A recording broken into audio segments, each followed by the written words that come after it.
Mike from the appraisal district is still going to be speaking with people, and he's welcome to do that in the corner if you still have questions. But we're going to get started with our next panel. So I'd like you to give everybody at this table your full attention. Okay, so this is the panel that I was actually most excited for today because it's what I consider developing news at the moment, that the city had decided after years of working on these plans, hey, we're going to dump these neighborhood plans.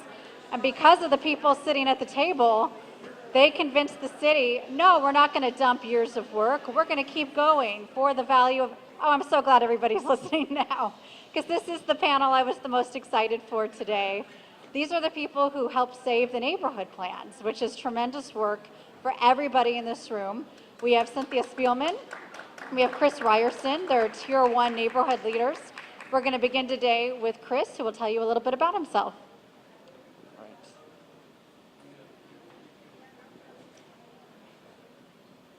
All right, thank you. I'm going to attempt to use this microphone today. A lot of you who have heard me speak know that I generally have a voice that projects and I don't use microphones, but I think today it's warranted because we have such a great large crowd here. So if I happen to drop it and you're not hearing me, just wave and I'll try to be better about it. I am actually with the City of San Antonio's Planning Department. Alongside me is Cynthia Spielman, who is with the Tier 1 Neighborhood Coalition. And unfortunately, her colleague, Cosima, wasn't able to make it today, so Cynthia is going to handle both parts of their presentation. So, and I guess I should go back. My role at the Planning Department is to oversee implementation of SA Tomorrow, which we're going to talk about today, and in particular the sub-area plans that some of you have started to hear about and that we're actively working on. So before I get started, how many have heard about SA Tomorrow or know what the comprehensive plan is? Okay, good. So for some of you, this may be a repeat. Hopefully you'll learn something new, and for those who haven't heard about it, hopefully this gives you a really good foundation into what the Planning Department is working on, how we think you can help us in that work, and then Cynthia is going to give a lot more detail about how neighborhoods can most effectively engage in the process. So, let's get past that. So how many of you have seen this graphic or this statistic? This is one of the driving factors behind the work of SA Tomorrow. So when the comprehensive plan process was started in 2013, 2014, the projection was made that between 2010 and 2040, the population of Bexar County, not just San Antonio, but of Bexar County, is going to increase by 1.1 million people. So going from a population of about 1.7 up to 2.8 million. So it's a huge increase. And of all the speakers today have said, it's not something we can necessarily just stop, but it is something that we need to think about and carefully plan for if we're going to benefit from it and try to maintain the quality of city that we all want. Going along with that population increase, which by the way is not just a million people are moving here. Excuse me. In recent years, what that's meant is about half of the growth has been people moving here, and half of the growth is just natural population growth within the city. But what that also means is potentially 500,000 more cars on our roads if we continue at current trends and we don't work on different transportation solutions like Councilwoman Sandoval talked about. It means we need to come up with another 500,000 jobs and potentially 500,000 more housing units to accommodate this type of growth in the city. So it's a big challenge. And to meet that challenge, the city developed the SA Tomorrow plans, which are 3 plans that were developed concurrently. The city's comprehensive plan up here on the left, that was the responsibility of the Planning Department. We also developed a multimodal transportation plan and the city's first citywide sustainability plan, which has a couple representatives over here at that table. The comprehensive plan is the city's overarching policy document that looks out 20, 25 years. It has a 2040 time horizon. And it's really a policy document. It looks at the goals of the city and the different objectives and the action items for achieving those goals. It also laid out a framework for how we might grow in the future and accommodate this growth and create and maintain the kind of places that we all want to live. So this is the vision for the city. We're not going to read it off. It's up there for you, and it's available on the websites that I'll show you at the end of the slideshow. But it talks about, and you can see neighborhoods are in the very first line, a city with dynamic neighborhoods. And that's going to mean new neighborhoods, existing neighborhoods, but great neighborhoods, great places to live, well-connected, preserving our military and cultural history, protecting our environment, all of these kind of things that I think most of us would agree on is part of the vision of the comprehensive plan. And it's our work as a department and a lot of the other city departments and partners throughout the city to try and implement that vision for the city. So one of the ways that the comprehensive plan is organized is through what are called plan elements. These are basically just the big topics of the plan. And a lot of them that you see up there are the ones that you would expect and that are found in comprehensive plans all over the country.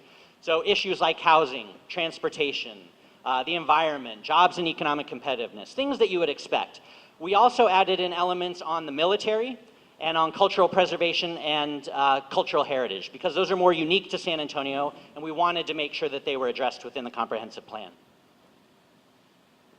So another big part of the comprehensive plan is what you could refer to as the planning framework. Basically, this is just the building blocks. Like, how do we, in a simple way, think about how our city is built and how it grows? So the first of those, of course, is neighborhoods, and that's why we're all here today. Almost everybody in the room identifies by the neighborhood they live in, the neighborhood they grew up in, the neighborhood where their kids live. So they really are the backbone of the city.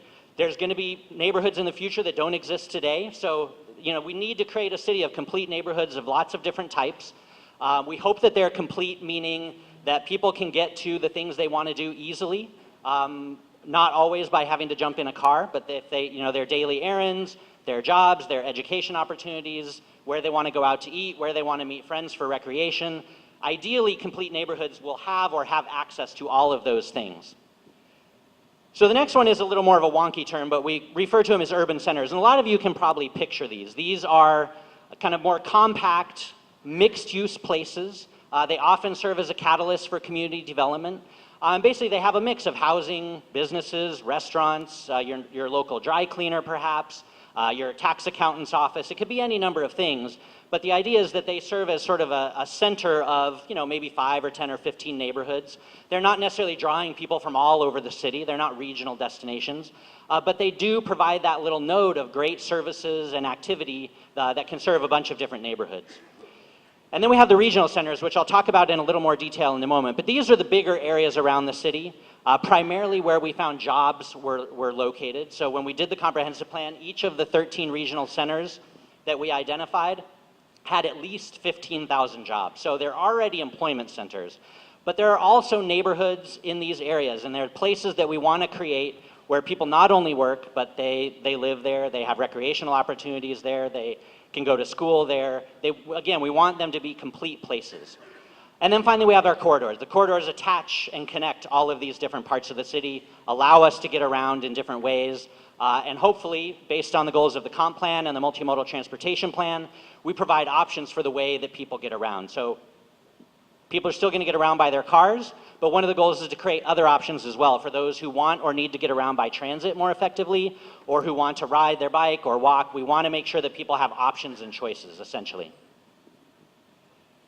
So on to the sub-area plans. And the sub-area plans, that's an overarching term for two types of plans that we're working on. Regional center plans that I just mentioned, and then community area plans.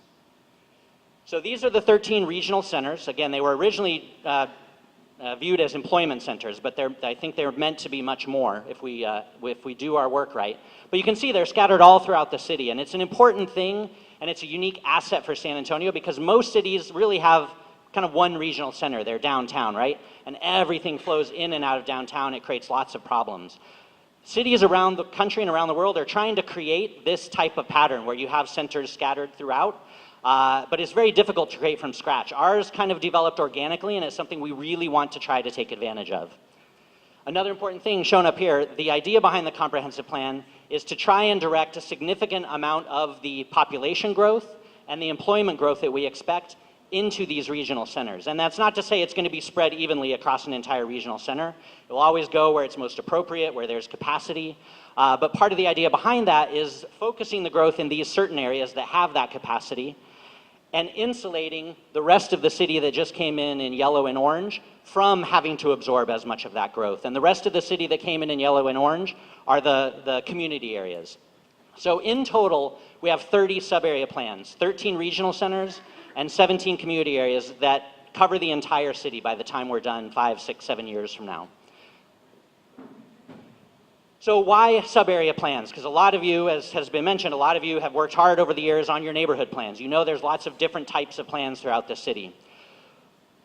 What we learned over the years, I think the first neighborhood plan was done in 1988, but what we learned over the years is that the city just does not have the ability to do neighborhood plans for, I think it's now 270 or 300 individual neighborhoods. So to do those and also update them regularly. So it hasn't been a very equitable way of doing planning across the whole city.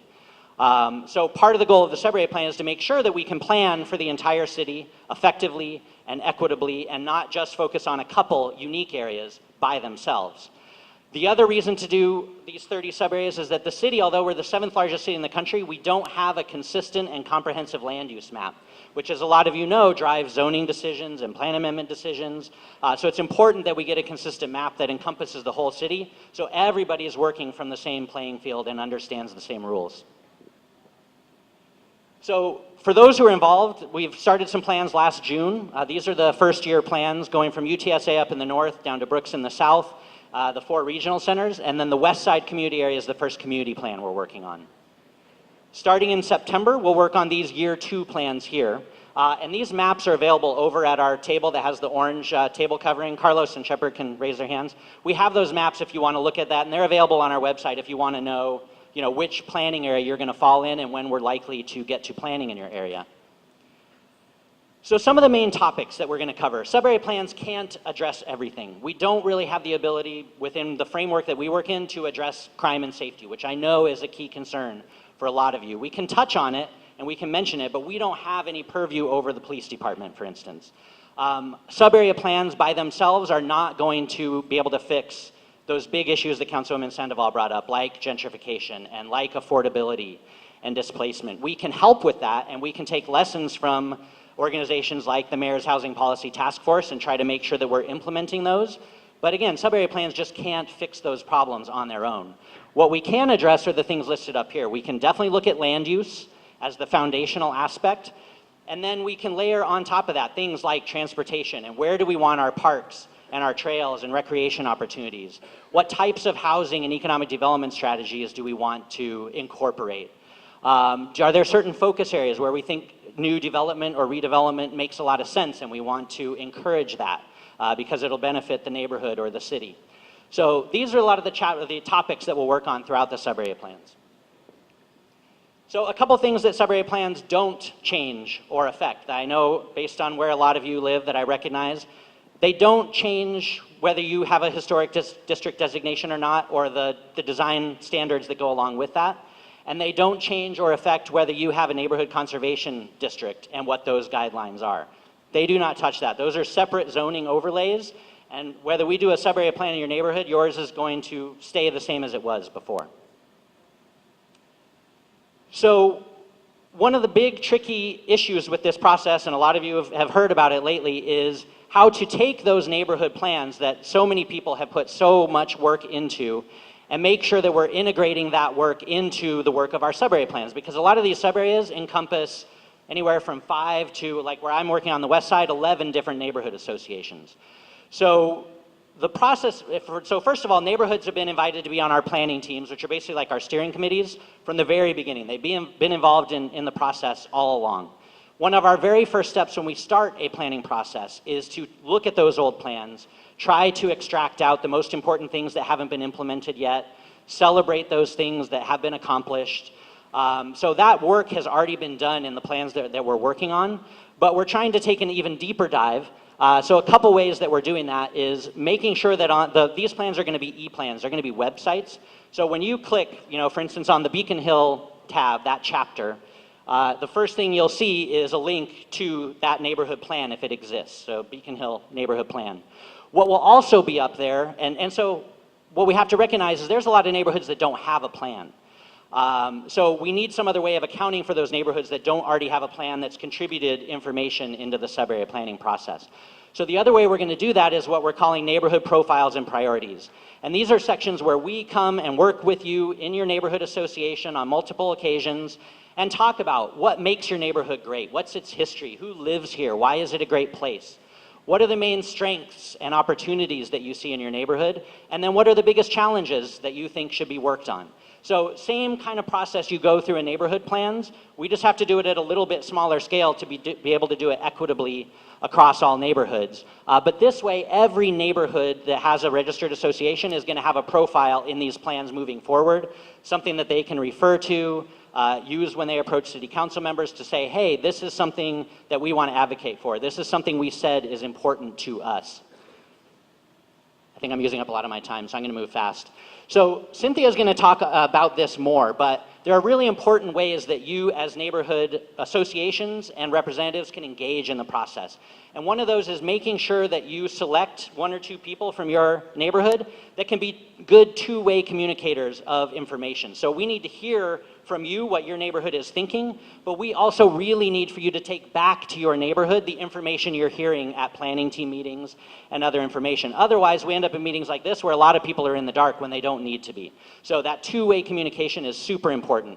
And then also helping us host those neighborhood workshops to work on the profiles and priorities and to extract the right lessons from your existing neighborhood plans and make sure those are integrated. There's a lot of roles that the neighborhoods can play that we really need to rely on you to help us with.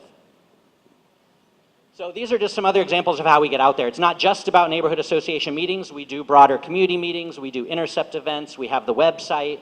We try to have focus groups on specific topics. There's lots of other ways that we're trying to get out there and get input from the community. Okay. Yep. I'm just on time. So these are a few great resources for those of you who have not visited these pages before. So satomorrow.com, again, is the overarching website. It'll take you to all of these different plans. sacomplan.com is a relaunched version of the comprehensive plan website. So rather than just being a 300-page PDF that got thrown up on the website, it's actually very interactive. It scrolls like a normal web page. Lots of interactive features that you can look at. You can learn a lot from going to that website. We also worked on the SA Corridors program.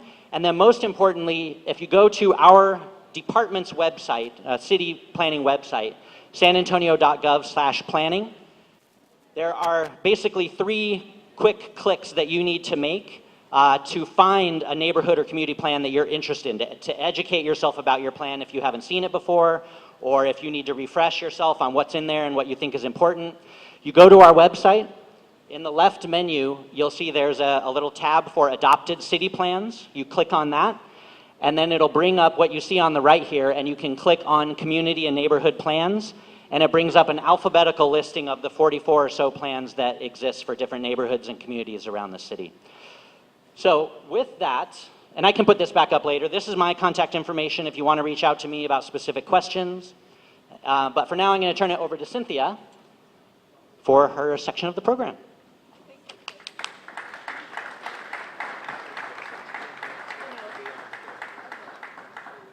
Good morning. I'm Cynthia Spielman, and Cosima and I were supposed to present together, but she couldn't make it, and I was very nervous about doing it alone.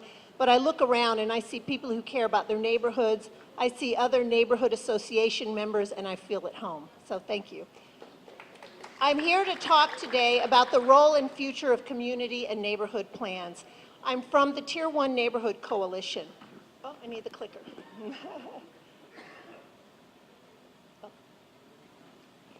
Tier 1 is a downtown inner 410 loop of organization consisting of over 40 neighborhoods and also other alliances and organizations.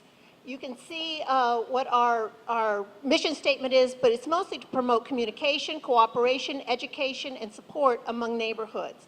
For today's presentation or more detailed information on this presentation, please contact the steering committee at t1nc.sat@gmail.com. There are handouts on your table that have that information.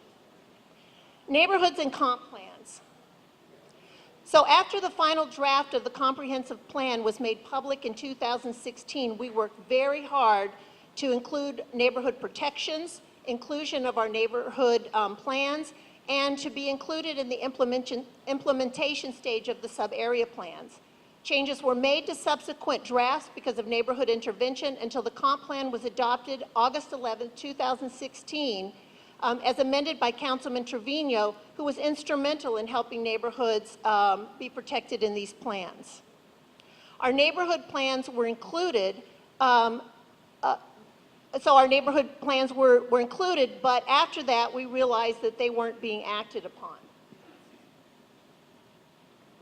In May 2018, 2 years later, neighborhood plans are guaranteed inclusion in the sub-area plans after advocacy by many neighborhood associations and organizations with the assistance of council members Roberto Trevino, Shirley Gonzalez, Ana Sandoval, who was here earlier, and John Courage.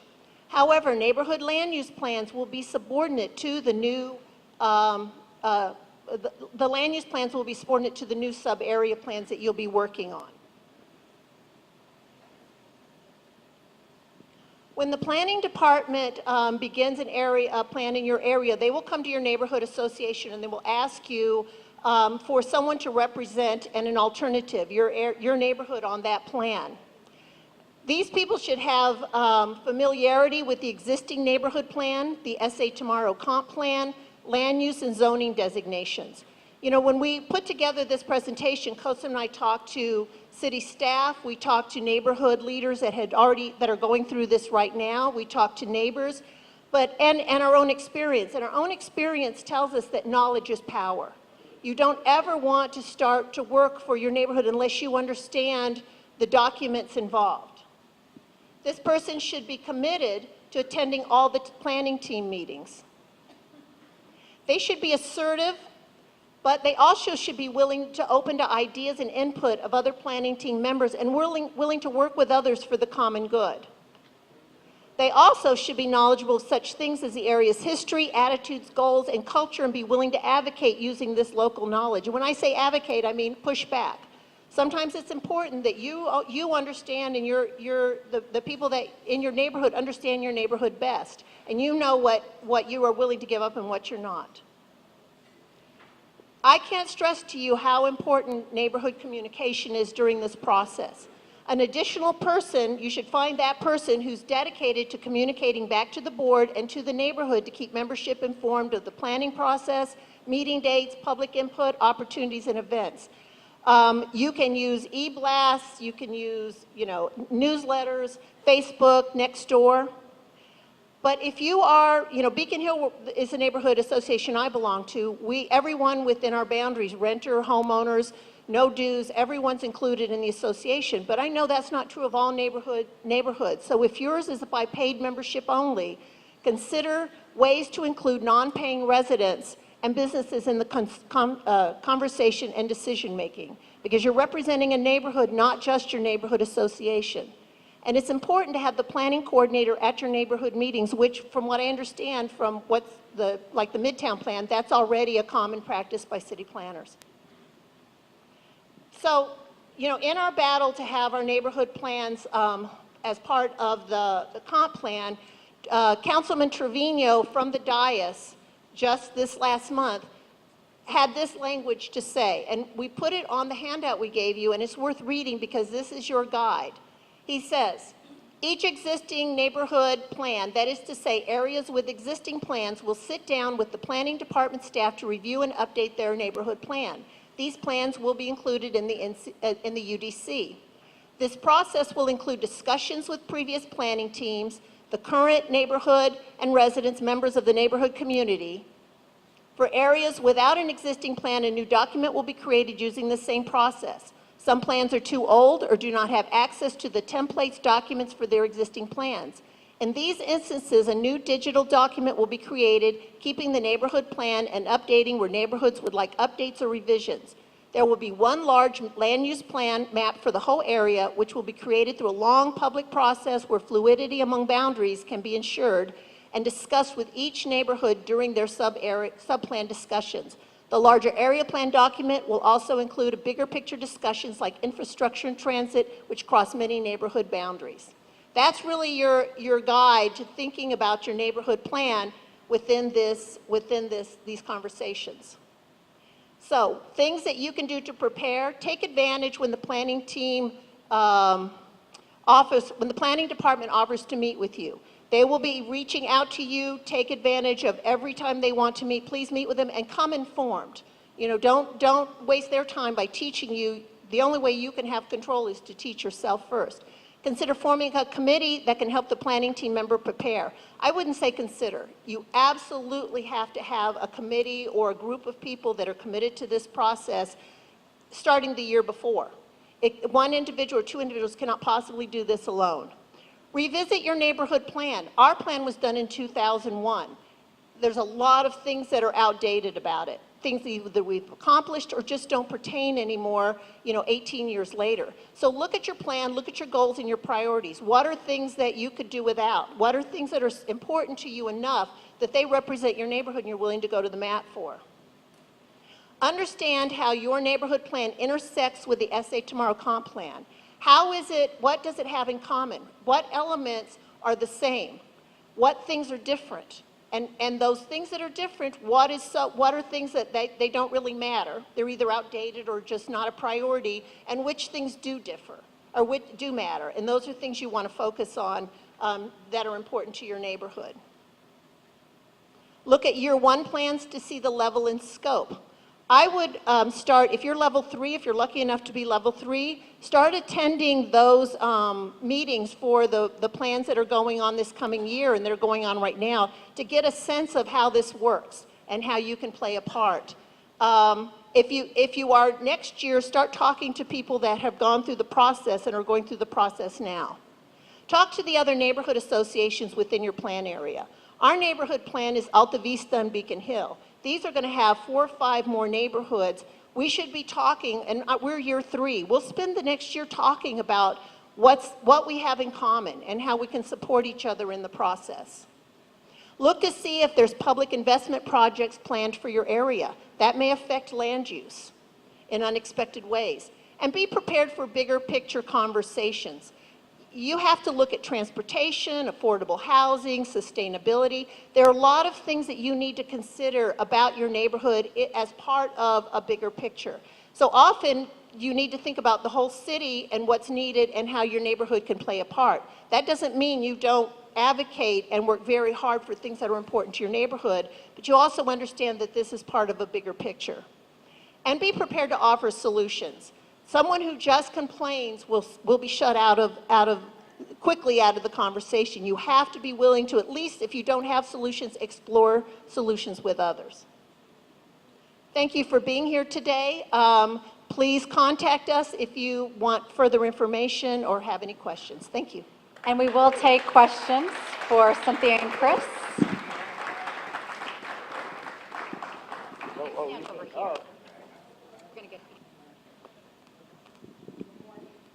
Is the mic on? Okay, it's too close, isn't it? Okay. Good morning. I guess this morning is before 12. I live on the west side. I call it the immediate west side because it's right on the other side of downtown, Calabria, Zazzamar, up to Popular and up to 24th. And I believe that our district probably wasted some money on that creek. They said they spent millions and millions of dollars, which I don't believe, and all they put up was some water fountains and some sidewalks. I thought it was going to look like the River Center because I went to a planning meeting when they were talking about it. I thought it was going to be beautiful. But I also want to know, why does the east side over there by Wheatley, it used to be Wheatley High School and Wheatley Middle School, they are building up beautiful homes and beautiful areas, and the west side has nothing. So my thing is, let's make the west side look beautiful like that. Also, they were saying, well, we're going to put these jogging trails through the creek, through, what is it, Alizon Creek and all that. Who's going to jog through that Snakefield area with crimes all over? What they need to do is put a substation right in there in the Lincoln Courts and beautify the Lincoln Courts like they beautified the east side. Thank you. Can I answer quickly? So I wish Cosima wasn't ill and could be here because she's on the Creeks Commission and would be able to answer some of your questions. If you would like to contact the Tier 1 contact, she will answer you back and talk to you about this. And I don't know, Chris may have something to add to that. Yeah, I can just add in response to a couple of those things. We do have representatives of the River Authority on our planning teams, which we're working on the west side right now, and I'm not sure which neighborhood you're in, but a lot of the neighborhoods over there are active in that. But I know both Sarah and the city's Parks Department are working to continue improving those trails, to continue designing the ones that have already been put in, and continue improving those based on funding.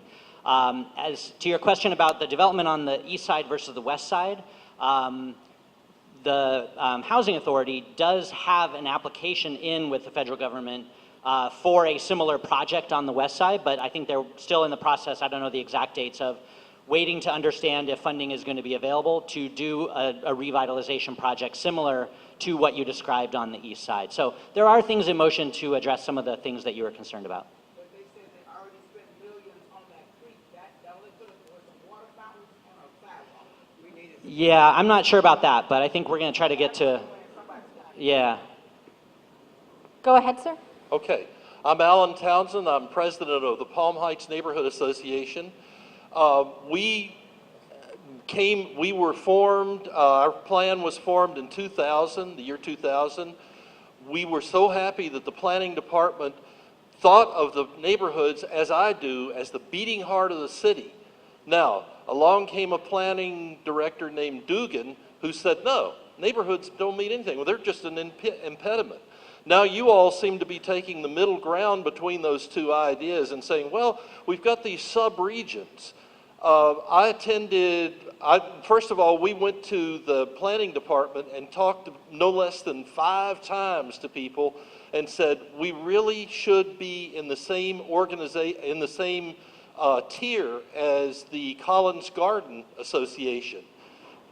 When the meeting happened, they said, no, we've decided you're not in the same tier. You go home, next year we'll bring you in. What this tells me, I'm not miffed about that particular decision as much as I am that the whole idea of neighborhoods is kind of passé, and that we are expected to kowtow to you, to come to you with our great wisdom about the common people, the gente, and you're going to make decisions that will affect us. My thought is the neighborhoods are where it's at, neighborhood associations are where it's at, and folks, we're on our own. This is a layer of planning that we may or may not decide to deal with, but it's up to us, and if we do deal with it, it's like ambassadors from a small province coming to see that our province is not squashed. But we are the beating heart of the city, and I hope you guys will, instead of telling us how to plan for your great organization, we'd like to tell you how to plan for dealing with us. Thank you.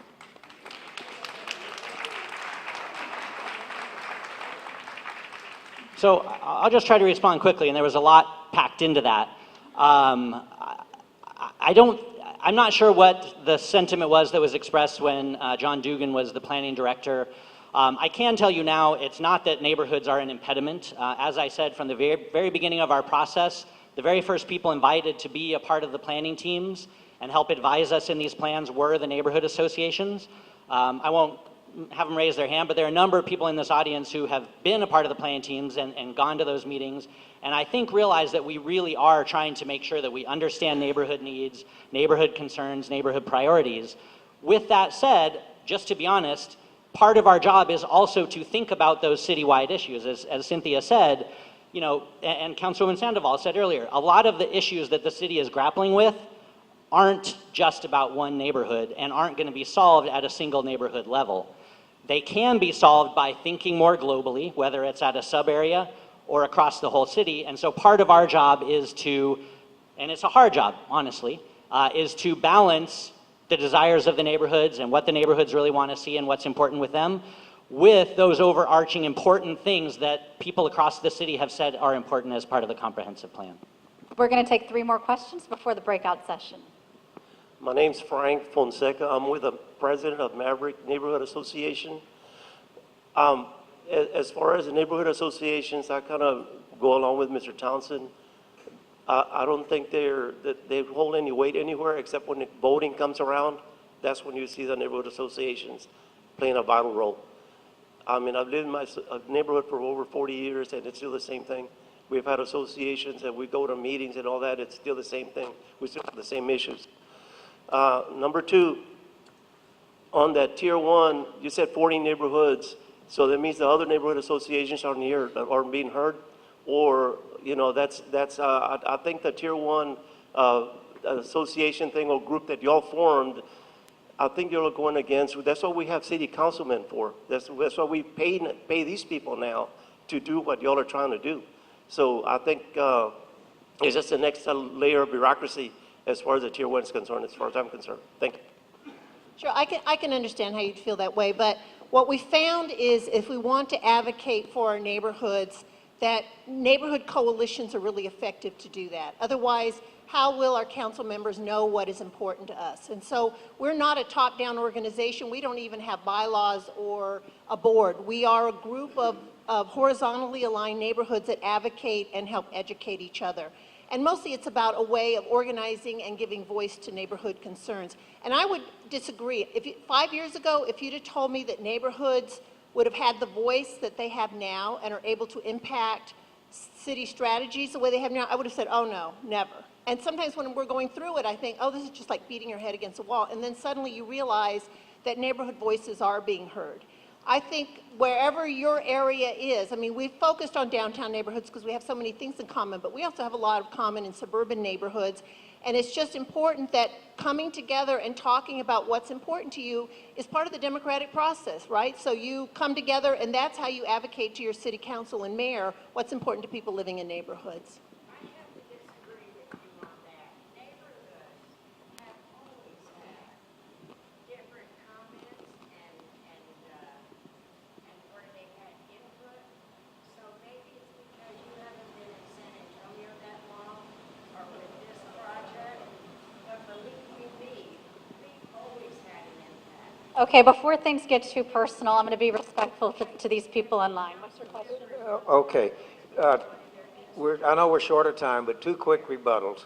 Number one, on San Pedro Creek, the city got a beautiful bonus in taking care of a bad flooding situation that was more than a century in existence.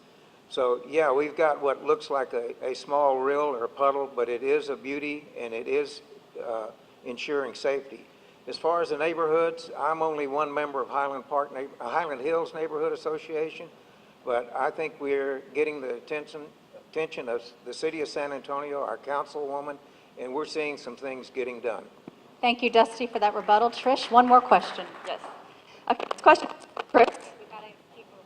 Sorry. Oh, you guys talk, I'll come over here. Why don't you both ask your questions?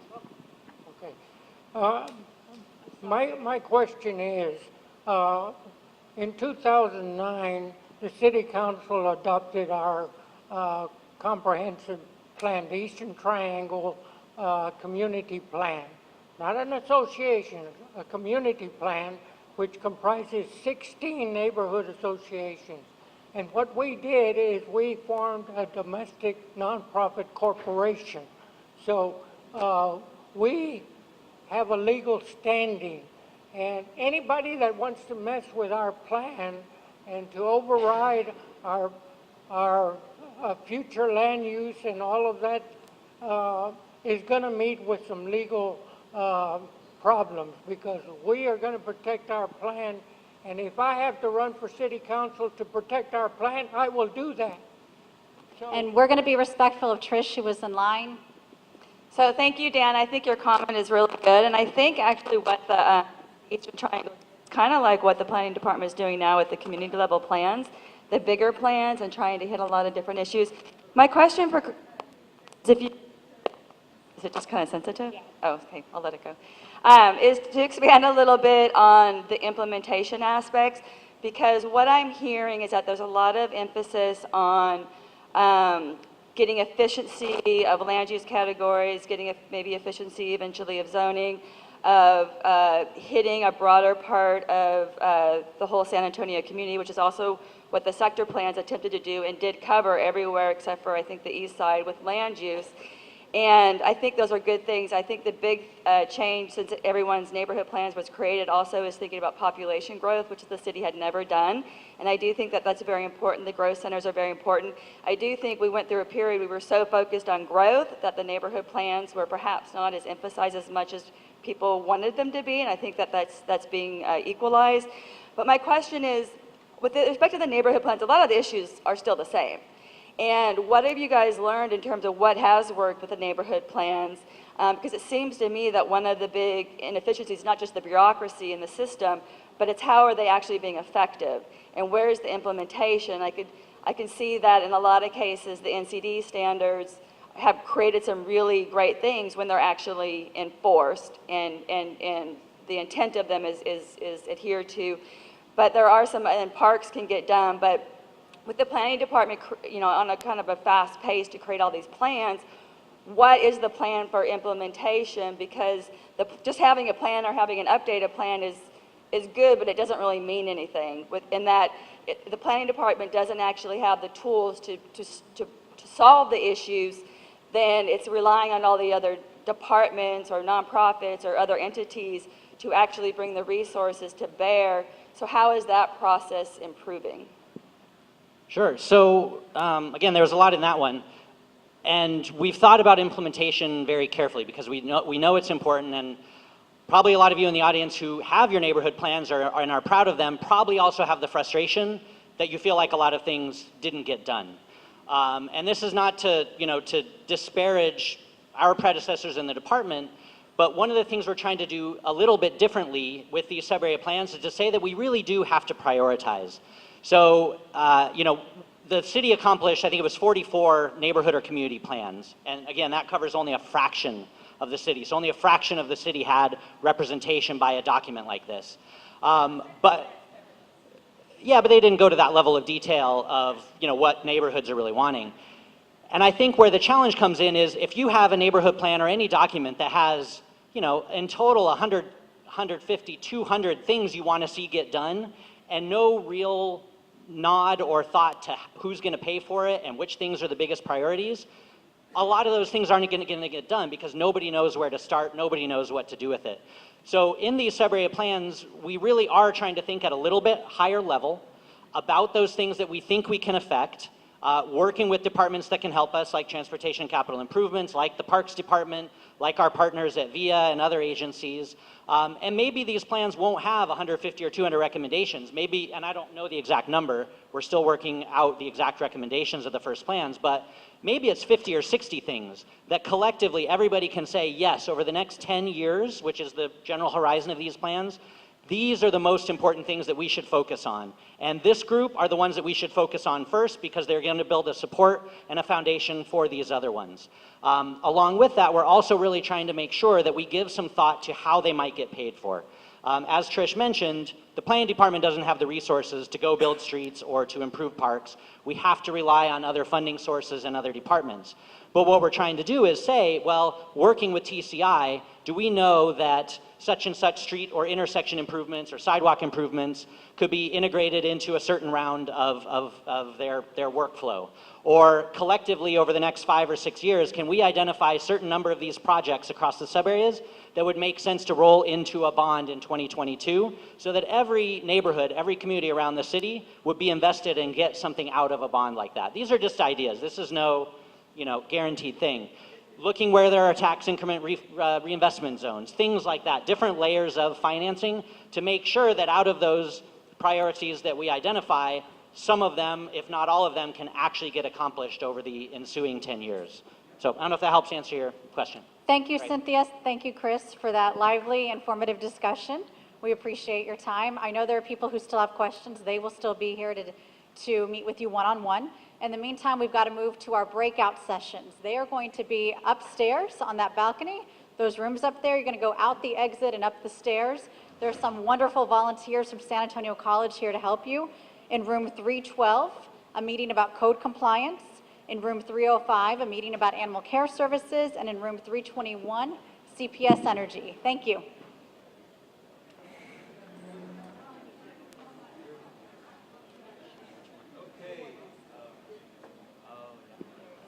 Just wanted to step up here and salute our dear friend Emily Balcom. She's been so very gracious and kind and patient, because patience is not just a virtue, it's kind of how the world works. So Emily, we thank you. You have a wonderful family. I have the privilege of knowing her dad, Michael Balcom, who's a local attorney. And Emily, we're just real proud of you. Thank you. Appreciate it. You bet.